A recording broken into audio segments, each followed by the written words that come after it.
Happy Wednesday, and thanks so much for joining us.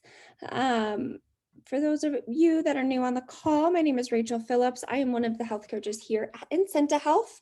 Each week we go through a different topic of how to be well. And this week we are focusing on sleep. One of my favorite topics. I am a huge proponent for sleep. If being sleepy was a personality trait, I would 100% have that listed. I'm going to start us off with a poll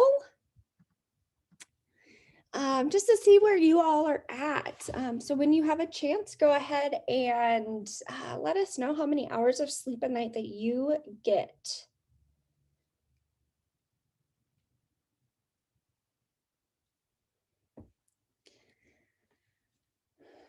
Awesome. We are a solid 7 to 8 hour group. Awesome. One person said 6 to 7. Totally good as well. Thank you all for voting. At any time, if you have anything you would like to share, feel free to put it in the chat. I always love not being the only one talking, so feel free to interact. So sleep, why is it so important other than the fact that it really feels good? And hopefully none of these are terribly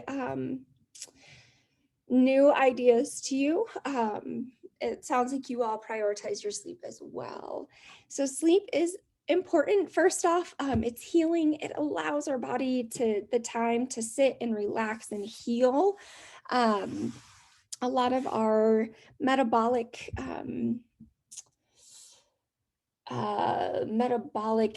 reactions in our body are done when we're sleeping. When we're sleeping, that's when our cells start to turn over and we get rid of some of the bad stuff and some of the good stuff. And just like anything else in your life that needs a nap, same reason for you. We don't keep things on all the time and expect them to work well. Same thing with our brains. They're pretty touchy and they like to sleep. I did read a statistic through the Sleep Association that those who chronically get less than 6 hours of sleep a night are more than 48% more likely to die from heart disease. That's insane that just getting that extra hour of sleep a night, hour or two of sleep a night, could mean life or death. I think it was also an 18% increase in stroke risk as well from not getting enough sleep. It's also the time that our body does any repairs. So if you are an avid worker, outer, exerciser, and you're like, oh, I'm really sore, one of the best things that you could do is sleep. Drink water and sleep. On average, adults need 7 to 9 hours of sleep. That's dependent on what you did that day, how early you were up, if you're sick, if you have been really physically exerting yourself. And I know for me, and probably for you all as well, I need a little bit more sleep during the winter just because it's so dark. And I'm like ready for bed at 6 o'clock all winter long. Hopefully I'm not the only one that feels that way.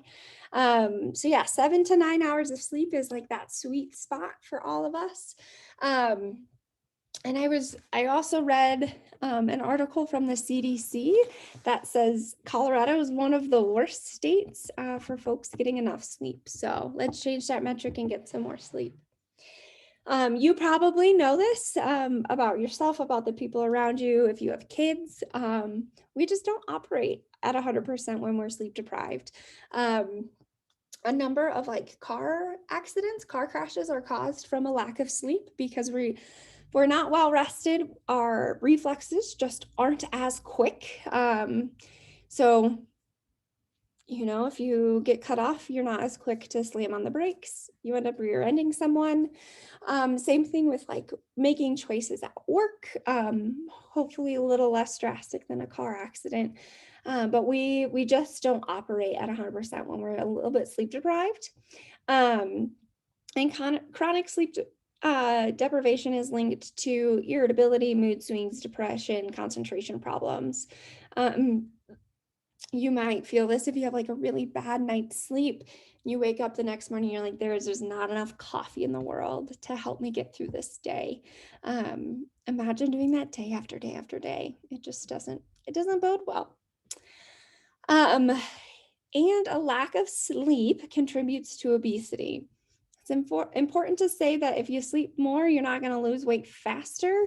But if you don't sleep enough, you're definitely not going to lose weight. And this is a couple folds. The biggest one being when we are tired, we look for any source of energy. One really good source of energy is sugar. It gives us a lot of quick. Right now we can go for the next 15-20 minutes. So we tend to overeat when we're tired because we're looking for that energy. And we don't tend to eat the good things for us, the nutritious things. We tend to eat more of the salty, sweet cravings type of food. So when we are sleep deprived, we not only overeat, but we don't eat the healthy calories. So we eat a lot more into our bodies. So any questions on that? Any of you have any other ideas of why sleep is important? Other than like it's your beauty rest. No, that is totally okay. How do we success ourselves up for successful sleep? I think we all have kind of a different formula of what is the best sleep for us. So all of these are recommended. If it worked for you, they work for you, but I invite you to explore what your personal like best practices are for sleep success.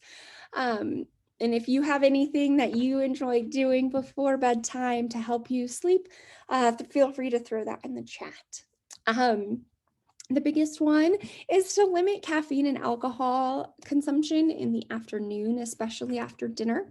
Caffeine not only like, I believe both caffeine and alcohol are stimulants, which keeps us awake, makes us do this.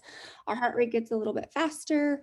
We move a little bit quicker. So limiting those will definitely help us wind down and get that natural melatonin at the right time. Establishing a bedtime routine and sticking to it every day, obviously within reason, is one of the best ways. We are very much creatures of habit. You probably know this if you have young children or have had young children in the past. That if their schedule is even off by a little bit, they can be pretty cranky. Same thing with us. We just happen to have bigger bodies and can cope with sleep deprivation a little bit better. So maybe your bedtime routine looks like shutting off the TV at 9 p.m. and then you get the kids ready for bed.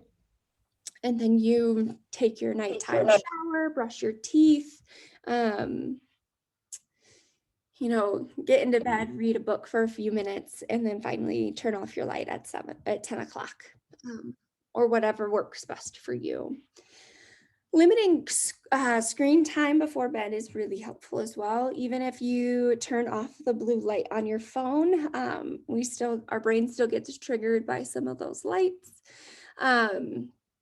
And that blue light, both on like your tablet, your phone, your TV, any of those things, stimulates our brain to stay awake. So not using those things for an hour or two before bedtime can be really helpful.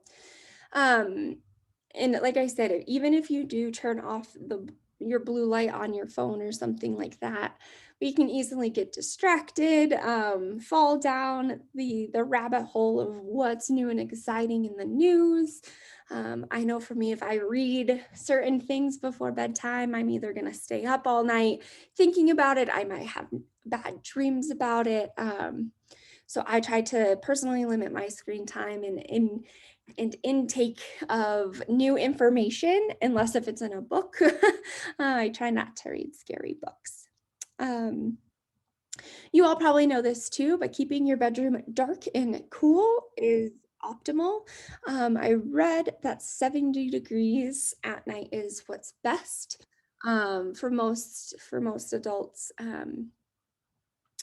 I prefer my bedroom at like 62 degrees. Don't come over during the winter. It's always cold. But keeping it cool at a temperature that you like and dark so that natural sunlight or any other type of light won't interfere. Thanks everybody for joining us. We had a couple people just hop in. We are talking about sleep this week and how to set us up for success. I invite you to share any of your tips and tricks on how to get a good night's rest in that chat. Maybe we can Recording in progress. maybe we can learn a thing or two from each other. How else do we set up ourselves for sleep success? As silly as it sounds, something as simple as having a comfortable mattress that we don't wake up and like have to pop everything back into place. Something that's supportive for you and your body. So get a new mattress if needed. They're only supposed to last like 8 to 10 years. So if you are going on that like 15-year mark, it might be time to invest in a new mattress. Get supportive, comfortable pillows that feel good for you and all the right linens. If your duvet cover is too hot in the month of July, consider getting a new type of blanket for yourself. Getting active during the day, especially in the early day, tells our body that we need to restore our energy and makes us a little bit sleepier. And you probably know this for yourself as well, that if you tend to be a pretty active person and you take a day off, you might be up a little bit later than normal. So getting active through the day and literally tiring out our body will help tire our minds as well. Utilizing cooling pillow. Oh, cool. Is that one of those that it's like a foam and it keeps cool all the time? So you always are sleeping on the cool side of the pillow. Utilizing bedtime meditations to help you relax is always helpful. We have a couple meditations on our app that can absolutely help. I'm also a fan of the sound machine. If it's too quiet, I start to think that every little noise is something bad. So like a fan or some sort of like light music, something like that is definitely helpful. Ooh, good idea, Lori. She says, I also write down my thoughts before bed to help clear my thoughts. So yeah, that's a great way. If you're sitting in bed and you're like, oh, I have to do this tomorrow and this tomorrow, and don't forget to pick up the birthday cake and the kids have this project due. And sometimes it can be a lot. So yeah, having a pad of paper and a pen on your nightstand is really helpful to get all of those things out. So you know that you'll remember them in the morning and you can go to bed knowing that you won't forget. Sonia says she uses Insight Timer meditation app. Yeah, awesome. That's wonderful. Does that work? Do you listen to meditation or like a different sound or anything, Sonia? I know I put you on the spot. Yes, actually, yes. Can you hear me? Yes. I use it for both music, meditation. They have some guided meditation is what they call. And if I find one that helps me, then I save it so that I can go back to that one, especially for sleep, because there's some that have helped me with sleep very good. Yeah, wonderful. Thank you so much for sharing. Sure. And the last tip or trick that I have for you all is managing any diagnoses that you may have.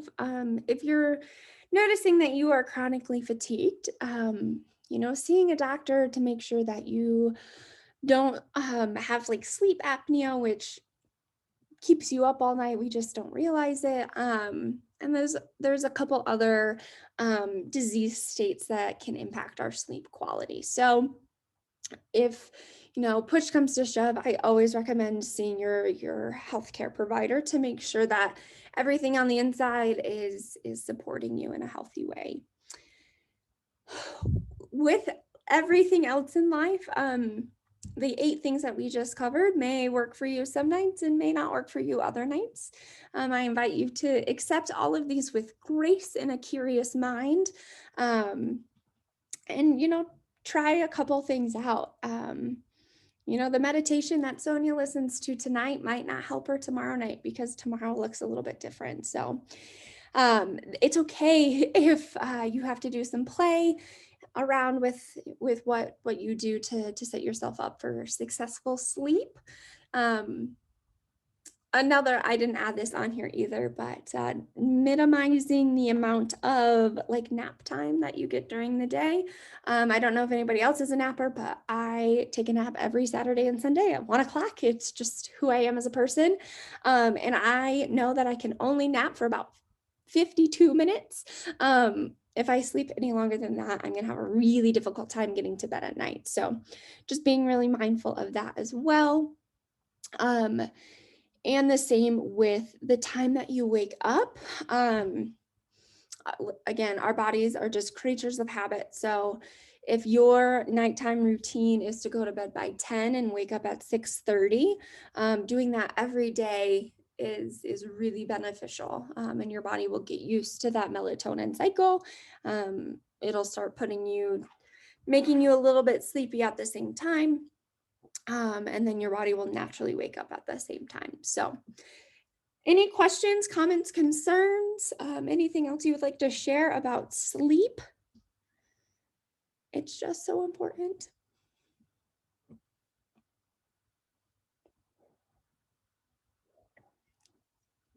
Awesome. Anybody else in the Denver area just so mad at how hot it is and struggling to sleep because of that? I know I am having a hard time. Our upcoming wellness chats over the next 5 weeks. As you all know, the last Wednesday of the month, we do a health coach Q&A.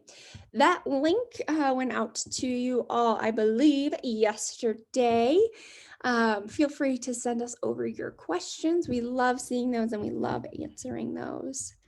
In the month of July, we're going to talk about fun in the sun, so how to be safe during the summer months, seeing as we have a couple more of those, and it's just been so hot. We're going to talk about Parks and Rec Month, how to get active outside for low cost. And then a topic near and dear to my heart, counting macros. We're going to focus on that in late July, and then again, one of those health coach Q&As. I can put this link in the chat if needed. The Google form for the Q&A. Feel free to send us any of the questions that you have, or you can email us at personal.trainer@incentihealth.com. We also sent out a feedback form. We've been doing these for about 6 months now, and I want to make sure that the information that we're giving you is helpful, is useful. If you have a topic that you want to spend a whole week on, that's the place to tell us as well. So that link was emailed out to you yesterday. It's 4 open-ended questions. Feel free to take that. I do ask that you are a little bit kind. Negative feedback never feels good. So just with a little empathy.